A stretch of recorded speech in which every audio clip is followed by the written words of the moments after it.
Here's the big idea this morning. The foundation of our lives needs to be grounded in Jesus. Here's some background on our passage this morning. Jesus is wrapping up the Sermon on the Mount.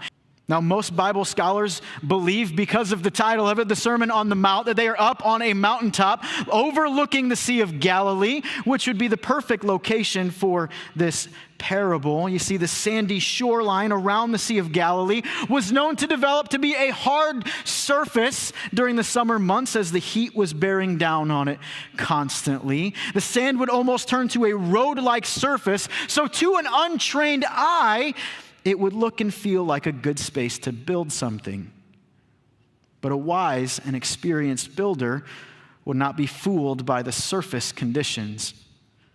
A wise builder would dig past the unstable and uncertain surface until they found the bedrock, where they could establish the foundation for a house on a stable and dependable rock. Jesus tells this parable to his disciples to help them understand the importance of not just hearing the words of Jesus, but being changed by them, being transformed by them, grown by them, and motivated by his words. Motivated to live lives that move beyond the boundaries of selfishness and into lives that glorify God. In this parable, he challenges his disciples and then paints this picture of the builders. And this parable outlines two foundational adjustments, shifts that the disciples need to make in their lives if they're going to follow him. And I think it would benefit us to make these adjustments and shifts in our lives as well. Number one, our life with Jesus is not just about what we hear, it's about how we're changed. A disciple of Jesus does not just hear the words of Jesus, but follows Jesus. One of the similarities in this parable here comes at the very beginning, right? It's the similarity between the wise and the foolish builders. Jesus says in verse 24, everyone who hears these words of mine and does them will be like a wise man who builds his house on the rock. Verse 26 says something very similar. And everyone who hears these words of mine and does not do them will be like a foolish man who built his house on the sand. You see, the difference here is not that the wise hear and the foolish don't. It's that the wise hear and then live differently. We can think that just hearing God is enough spiritual nourishment for our lives. You see, hearing Jesus means that he has our attention. It means that he has our attention, which is great, right? He's the Savior of the world. He should have our attention, right? But that's not where it should stop. Jesus doesn't just want our attention, he wants our hearts.